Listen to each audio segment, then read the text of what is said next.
بسم اللہ الرحمن الرحیم۔ السلام علیکم ورحمۃ اللہ وبرکاتہ۔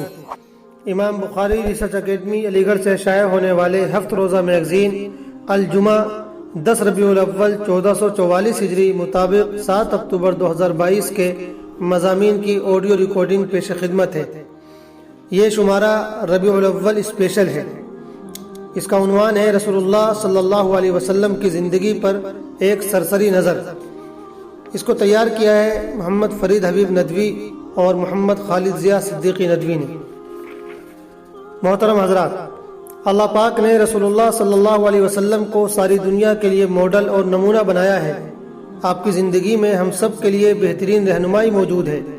ہم سب کو یہ جاننے کی کوشش کرنی چاہیے کہ آپ کی زندگی کیسی تھی، آپ کے اخلاق کیسے تھے، تاکہ ہم بھی اپنی زندگی کو آپ کی زندگی کے مطابق بنانے کی کوشش کریں۔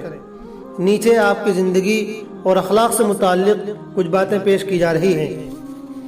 رسول اللہ صلی اللہ علیہ وسلم نہایت خاکسار، ملنسار، مہربان اور رحم دل تھے۔ چھوٹے بڑے سب سے محبت کرتے، خود بھوکے رہتے اور دوسروں کو کھلاتے۔ آپ بڑے مہمان نواز تھے۔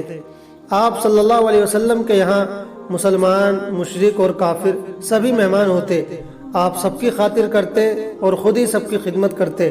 کبھی ایسا ہوتا کہ مہمان آ جاتے اور گھر میں جو کچھ موجود ہوتا وہ ان کو کھلا پلا دیا جاتا اور گھر والے بھوکے رہتے۔ گھر میں رہتے تو گھر کے کام کاج اپنے ہاتھوں سے کرتے، اپنے پھٹے کپڑے خود سی لیتے، اپنے پھٹے جوتے خود گانٹھ لیتے، بکریوں کا دودھ اپنے ہاتھوں سے دو لیتے۔ مجمع میں بیٹھتے تو سب کے برابر ہو کر بیٹھتے۔ مسجد نبوی کے بنانے اور خندق کھودنے میں سب لوگوں کے ساتھ مل کر آپ صلی اللہ علیہ وسلم نے بھی کام کیا۔ آپ صلی اللہ علیہ وسلم یتیموں سے محبت رکھتے اور ان کے ساتھ بھلائی کی تاکید فرماتے۔ غریبوں کے ساتھ آپ کا برتاؤ ایسا ہوتا کہ ان کو اپنی غریبی محسوس نہ ہوتی۔ ان کی مدد فرماتے اور دلجوئی کرتے۔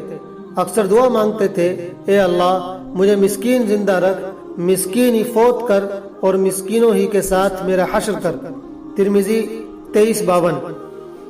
رسول اللہ صلی اللہ علیہ وسلم مظلوموں کی فریاد سنتے اور انصاف کے ساتھ ان کا حق دلاتے، کمزوروں پر رحم کھاتے، بے کسوں کا سہارا بنتے، مقروضوں کا قرض ادا کرتے۔ آپ بیماروں کو تسلی دیتے، ان کی خیریت پوچھنے جاتے۔ دوست و دشمن اور مومن و کافر کی اس میں کوئی قید نہ تھی۔ قصورواروں کو معاف کر دیتے، دشمنوں کے حق میں دعائے خیر فرماتے، جانی دشمنوں تک سے بدلہ نہ لیتے۔ پڑوسیوں کا حال پوچھتے رہتے، ان کے یہاں تحفہ بھیجتے، ان کا حق پورا کرنے کی تاکید کرتے، اپنے پڑوسیوں کے گھر جا کر ان کے کام کراتے، پڑوسیوں کے سوا اور جو بھی آپ سے کسی کام کے لیے کہتا اس کو پورا فرماتے، دوسروں کے کام کرنے میں شرم محسوس نہ کرتے۔ بچوں سے بڑی محبت کرتے تھے، ان کو چومتے اور پیار کرتے تھے۔ راستے میں بچے مل جاتے تو خود ان کو سلام کرتے۔ اسلام سے پہلے عورتوں کی عزت نہیں ہوتی تھی، لیکن آپ نے ان پر احسان فرمایا اور ان کو بڑی عزت سے نوازا۔ آپ صلی اللہ علیہ وسلم ساری دنیا کے لیے رحمت بن کر آئے تھے، اس لیے کسی کے ساتھ بھی زیادتی اور ناانصافی کو پسند نہ فرماتے تھے۔ یہاں تک کہ جانوروں کے ساتھ لوگ جو برا سلوک اور ظلم کرتے تھے، آپ نے اس سے بھی سختی سے منع فرمایا۔ رسول اللہ صلی اللہ علیہ وسلم کے گھروں میں اکثر فاقہ رہتا تھا اور کئی دنوں تک رات کو کھانا نہیں بنتا تھا۔ 2 مہینوں تک لگاتار گھروں میں چولہا جلنے کی نوبت نہیں آتی تھی۔ چند کھجوروں پر گزارا ہوتا تھا۔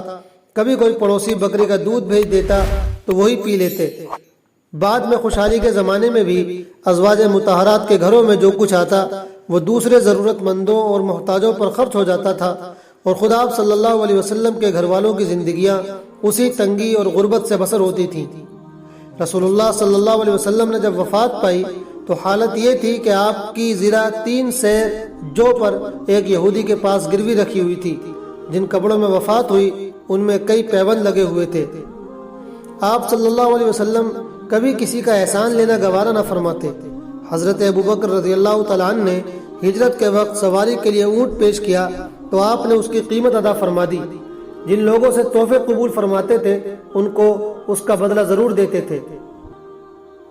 آپ صلی اللہ علیہ وسلم لین دین کے معاملات میں بہت صاف تھے۔ جو وعدہ کرتے اس کو پورا کرتے، کبھی وعدے کو نہیں توڑتے۔ سچائی آپ صلی اللہ علیہ وسلم کی ایک ایسی صفت تھی کہ دشمن بھی اس کو مانتے تھے۔ آپ صلی اللہ علیہ وسلم بہت شرمیلے تھے، کبھی کسی کے ساتھ بد زبانی نہیں کی، بازاروں میں جاتے تو چپ چاپ گزر جاتے، بھری محفل میں کوئی بات ناگوار گزرتی تو دوسروں کی رعایت سے زبان سے کچھ نہ کہتے، لیکن چہرہ مبارک سے ناگواری معلوم ہو جاتی۔ آپ صلی اللہ علیہ وسلم بڑے بہادر اور نڈر تھے، اللہ کے علاوہ کسی سے نہ ڈرتے۔ مزاج مبارک میں سادگی بہت تھی، کھانے پینے، پہننے اوڑھنے اور اٹھنے بیٹھنے کسی چیز میں تکلف پسند نہ تھا، جو سامنے آ جاتا وہ کھا لیتے، پہننے کے لیے موٹا جھوٹا جو مل جاتا اس کو پہن لیتے، زمین پر، چٹائی پر، فرش پر جہاں جگہ ملتی بیٹھ جاتے۔ اللہ کی نعمتوں سے جائز طور پر فائدہ اٹھانے کی اجازت آپ صلی اللہ علیہ وسلم نے ضرور دی، لیکن عیش کی زندگی نہ اپنے لیے پسند فرماتے نہ عام مسلمانوں کے لیے۔ آپ صلی اللہ علیہ وسلم کبھی کبھی دلچسپی کی باتیں بھی فرماتے۔ آپ بالکل خشک مزاج نہ تھے، بلکہ صحابہ اکرام سے مزاح بھی فرمایا کرتے تھے۔ بعض لوگ رات و دن نماز روزے میں مشغول رہنا چاہتے تھے، اس کی وجہ سے بیوی بچوں نیز اپنے جسم کا حق پورا نہ ہونے کا اندیشہ تھا، اس لیے رسول اللہ صلی اللہ علیہ وسلم اس سے روکتے اور فرماتے کہ سب کا حق ادا کرنا چاہیے۔ آپ کی احتیاط کا یہ عالم تھا کہ کسی کے گھر جاتے تو دروازے کے دائیں یا بائیں کھڑے ہوتے اور اس سے اجازت مانگتے، سامنے اس لیے نہ کھڑے ہوتے کہ نظر گھر کے اندر نہ پڑ جائے۔